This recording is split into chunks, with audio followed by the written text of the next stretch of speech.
بسم الله الرحمن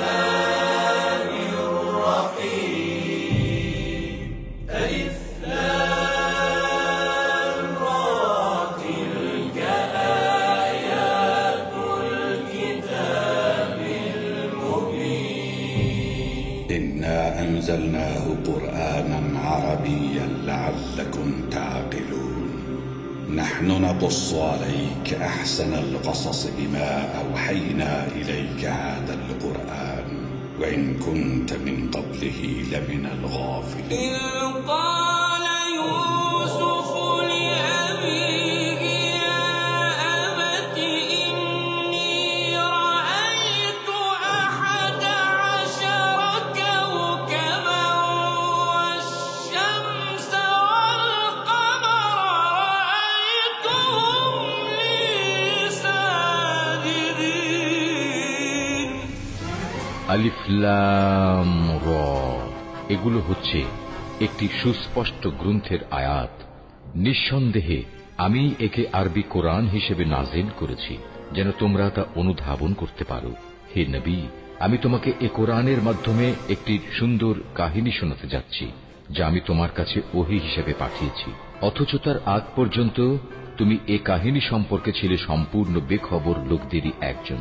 এটা হচ্ছে সে সময়ের কথা যখন ইউসুফ তার পিতাকে বলল, হে আমার পিতা, আমি স্বপ্নে দেখেছি 11টা তারা, চাঁদ ও সূরজকে আমি এদের আমার প্রতি সাজদাবনত অবস্থায় দেখেছি। একথা শুনে তার পিতা বলল, হে আমার স্নেহের পুত্র, তুমি তোমার এই স্বপ্নের কথা কিন্তু তোমার ভাইদের কাছে বলে দিও না, তারা তোমার বিরুদ্ধে ষড়যন্ত্র আঁটতে শুরু করবে, কেননা শয়তান মানুষের খোলাখুলি দুশমন।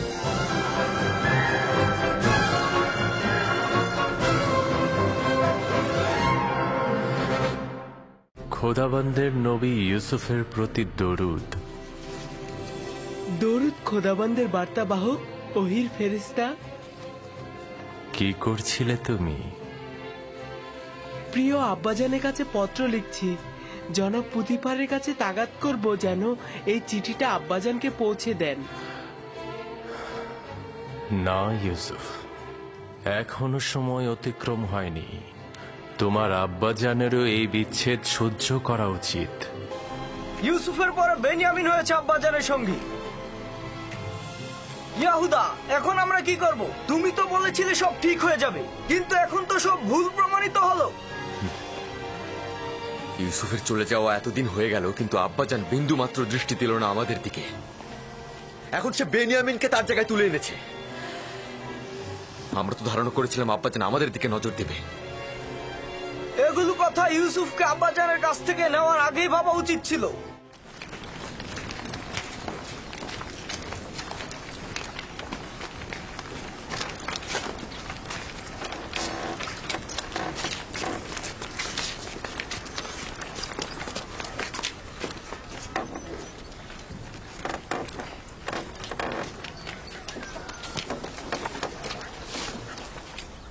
এটি আমুনের ইবাদতখানা।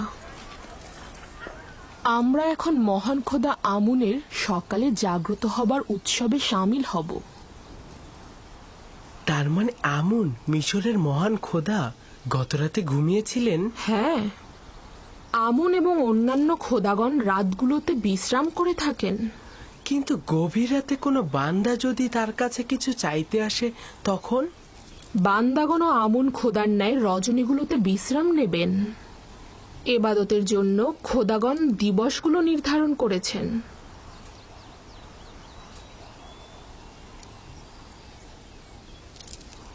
ভেতরে চলো।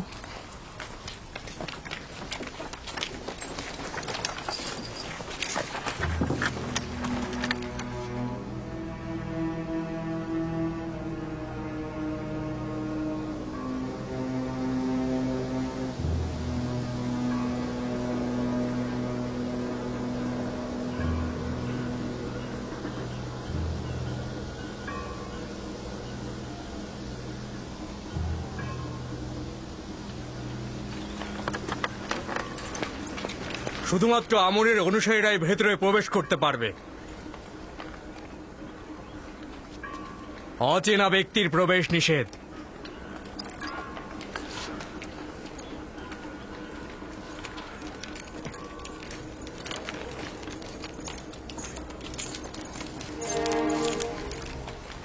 সকল খাদেমগণ পূর্বেই নিজেদেরকে নীল নদে পবিত্র করে নিয়েছেন। তারা একেবারে এবাদতখানার অভ্যন্তরে প্রবেশ করতে পারেন। খাদেমগণ ব্যতীত কারোই হক নেই এবাদতখানার একেবারে অভ্যন্তরে প্রবেশ করা।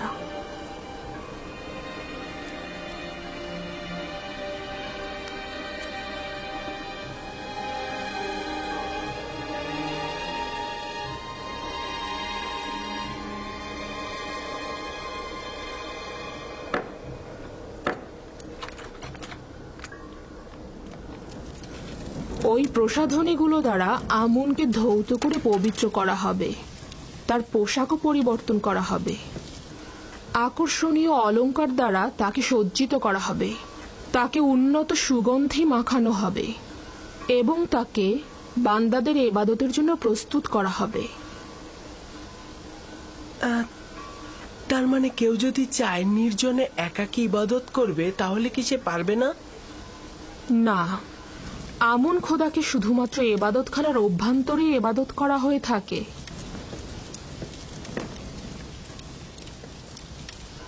কিন্তু আমি তো শুনেছি খোদাপান সর্বত্র রয়েছে।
হে সমুন্নত আত্মার অধিকারী আমাদের আমুন খোদাবান্ধ, আপনি তো এতদিন আসমানে উড়ন্ত অবস্থায় ছিলেন।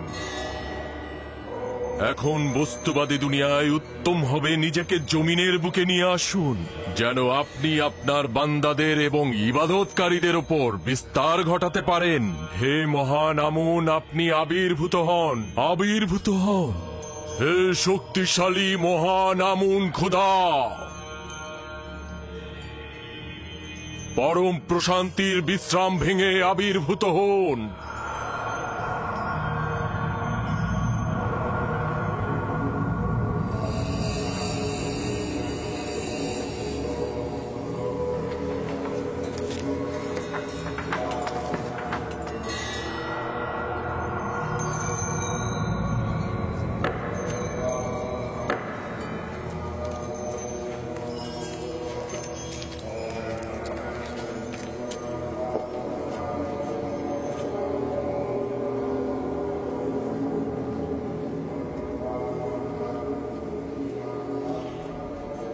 হে শক্তিশালী আমুন, আপনার জন্য আমি যে কোরবানিগুলো নিয়ে এসেছি সেগুলো আপনি সাদরে গ্রহণ করুন এবং হাদিয়ার বিনিময়ে আমাদের বরকত দান করুন।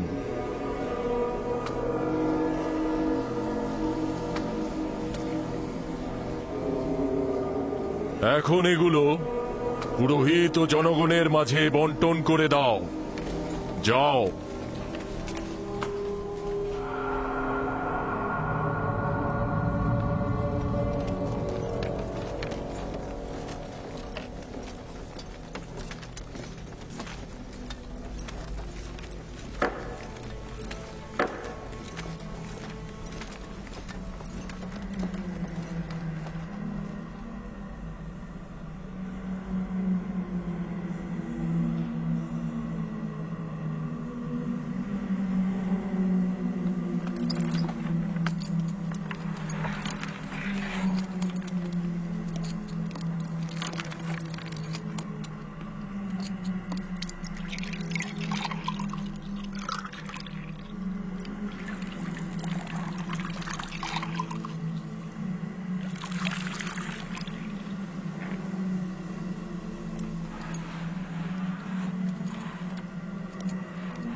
হে মহান আমুন, আপনি আমাদের প্রভু।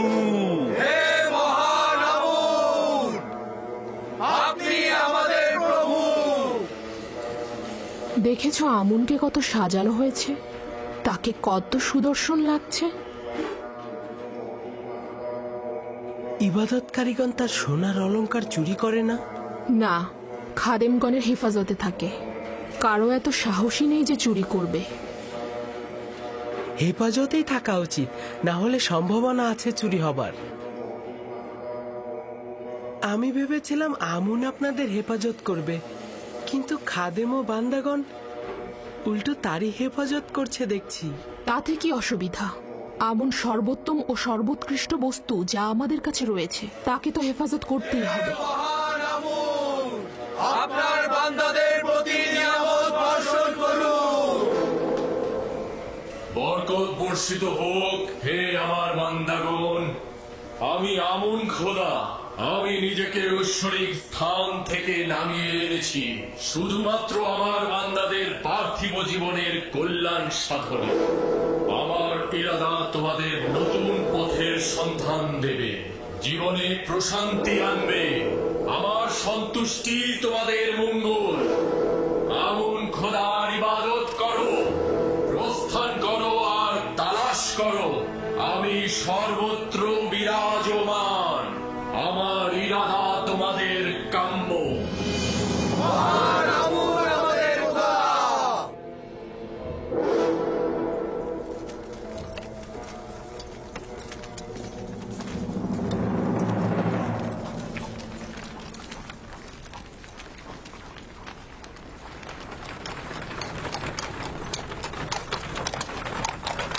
আমাকে ক্ষমা করবেন, ওখানে কি আমুন কথা বলছিল? তুমি কি দেখোনি? না, দেখেছি, কিন্তু একটা পাথর কি করে কথা বলতে পারে? আমুন পাথরের নয়, সে রুহের অধিকারী। সে একটি মূর্তির আকৃতিতে রয়েছে। আমাকে ক্ষমা করবেন। আমুন এমন এক খোদা যে চাহিদার ঊর্ধ্বে। কিন্তু আমি তো তার আজকে অনেক রকম প্রয়োজন দেখেছি। তাকে সাজসজ্জা করানোর জন্য অনেক রকম অলংকারের প্রয়োজন তার। সে নড়াচড়া করার জন্য খাদিমগণের উপরে নির্ভরশীল। তার মানে তার নিজের চলাফেরা করার জন্য অন্যের সাহায্যের প্রয়োজন হয়। তার নিজের জন্য বাসস্থান, নারী, সন্তান আরো অনেক কিছুর প্রয়োজন হয়। তার মানে আমরা যে পথ চলি, নিজেদেরকে সজ্জিত ও পবিত্র করে রাখি, তার জন্য আমুনের কোনো দরকার নেই, কোনো প্রয়োজন নেই। আছে। তার সামনে আমি অসহায় অনুভব করছিলাম। সে শুধু বাইরে থেকেই একজন বালক। সে আমাকে যথাযথ প্রশ্ন করেছে, কিন্তু আমি তার সঠিক উত্তর দিতে পারিনি। অসংখ্য প্রশ্নের জবাব আমার নিজের জন্যই সন্তুষ্টির ছিল না। তার প্রখর বুদ্ধি রয়েছে। চিন্তিত হয়ো না, আমি তাকে আমনের এবাদতখানায় নিয়ে যাব এবং সকল কিছু বুঝিয়ে দেব।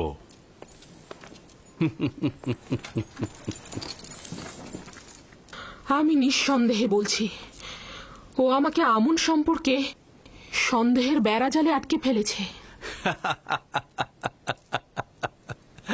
তাহলে বলছো যে শিকারী তার নিজের ফাঁদে নিজেই আটকা পড়েছে। খাবার আসতে কত দূর? এমন খিদে পেয়েছে মনে হচ্ছে যেন একটা গোটা ভেড়া আমি একাই সাবার করে ফেলবো।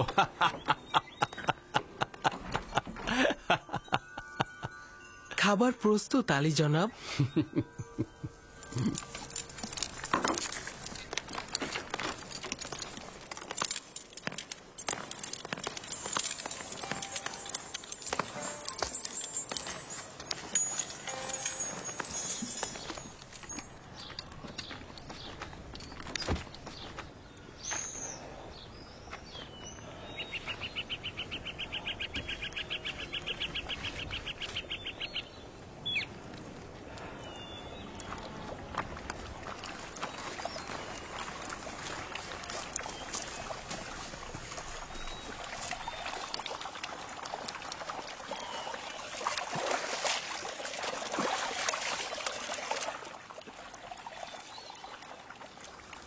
আব্বাজান কুড়ে ঘরটি তৈরি করে ফেলেছেন। এত কাজ তিনি একা একা করলেন, আমাদের সাহায্য নিলেন না।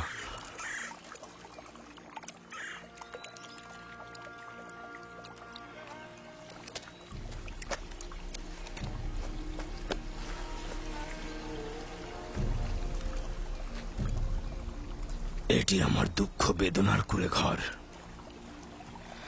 এটি সেই কুড়ে ঘর যেখানে আমি আমার বাকি জীবনটা কাটাবো আর আমার ইউসুফের জন্য দুঃখ বিলাপ করব। আর এই পথের অগ্রভাগে তার ফিরে আসার অপেক্ষায় থাকবো আমি। আব্বাজান, ইউসুফ কি সত্যি সত্যি ফিরে আসবে? বলুন না। অবশ্যই ফিরে আসবে দিনে, আর আমাদের উচিত ইউসুফের ফিরে আসার জন্য অপেক্ষা করে যাওয়া। আপনি কেন চেষ্টা করছেন না ইউসুফকে ভুলে যেতে? কি করে ভুলবো লিয়া? যদি জানতাম সে মারা গেছে তাহলে কিছুদিন বিলাপ করতাম, তারপর ভুলে যেতাম। কিন্তু এখন জানি না সে কোথায় আছে।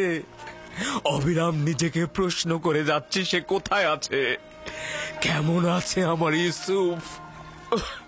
না জানি কোন বালা মুসিবতে আছে, ডাকাতে হাতে পড়েছে না দাস বিক্রেতাদের হাতে পড়ে গোলামি করছে সে এখন। তাকে কি গুনাহ স্পর্শ করেছে? ভর পেটে আছে নাকি ক্ষুধার্ত অবস্থায় আছে? শান্ত হন খোদার নবী, নিজেকে এত কষ্ট দেবেন না। প্রিয় মানুষের মৃত্যু বেদনারও একটা সীমা আছে লিয়া, কিন্তু বিচ্ছেদের বেদনা চিরস্থায়ী, তা সহ্য করা দুঃসাধ্য। আমি সবুর করাকে পেশা হিসাবে নিলাম, তবে আমি অবশ্যই মিলনের আশায় রইব, অবশ্যই রইব।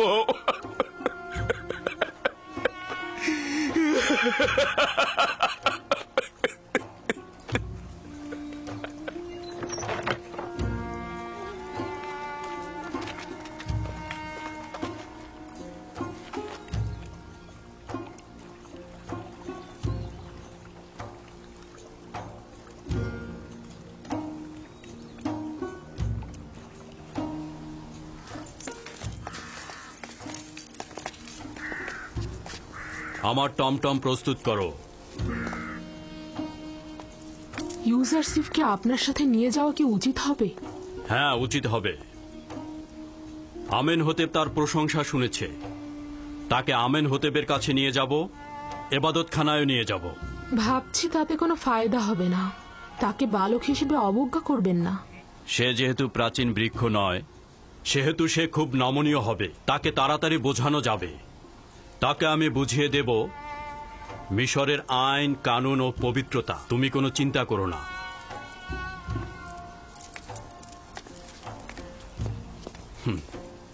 আমাদের ইউজারশিপ কি প্রস্তুত? জি আলী জনাব, আমি আপনার সাথে যাবার জন্য প্রস্তুত।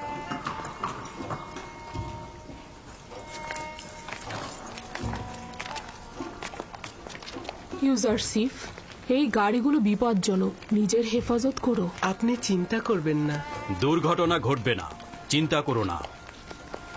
টমটমে আমার পাশে, আমি তাকে দেখে শুনে রাখবো। আপনিও লক্ষ্য রাখবেন নিজের প্রতি।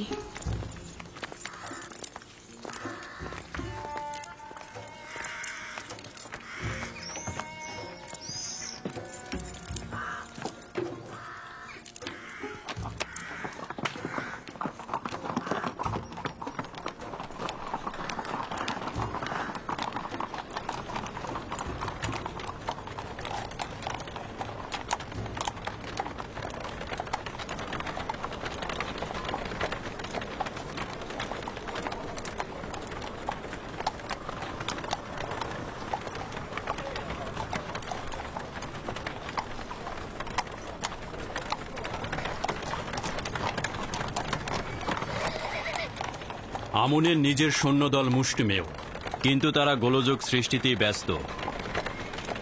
এই গুদামগুলো আমনের এবাদতখানার মালিকানাধীন। প্রতি বছর মিশরের খাদ্যশস্যের বিরাট একটি অংশ এখানে জমা হয়।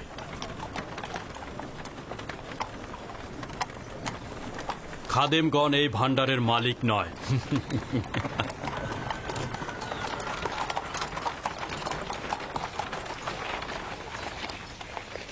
ওই বাগানে যে নারীগুলো দেখতে পাচ্ছ, তারা সবাই আমনের অধিকারী। নীল নদের তীরে ভেড়ার পাল দেখেছিলাম, সেগুলো কি আমনের মালিকানাধীন? ওই যেগুলো একটু মোটা তাজা, সেগুলো আমনকে উৎসর্গ করা হয়। এত সব কিছুর প্রয়োজন কি আমনের নাকি ইবাদতখানার খাদেমগণদের? আমার তো মনে হয় আমুনের নাম করে খাদেমগণ এগুলো ভোগ করে থাকে। যদি আবারও শহরের মধ্যে ভীতির সঞ্চার করো তাহলে চাবুকের ভাষায় কথা বলবো না, শামশিরের ভাষায় কথা বলবো। এরপর আর ক্ষমা করব না। জনাব পুতিফার কি শুধুমাত্র এই বালককে এখানে পরিচয় করিয়ে দিতে হাজির হয়েছে? না আমার খোদা বান্দেগার, আমনের স্বেচ্ছাচারী ও উগ্র মেজাজের সিপাহীদের বিরুদ্ধে অভিযোগ নিয়ে এসেছি। প্রতিনিয়ত রাস্তায় সাধারণ মানুষদের পদদলিত করছে তারা। কোনরূপ কুদরতি তাদের জন্য ভীতিকর নয়, আইনের কোনরূপ তোয়াক্কাই করছে না তারা।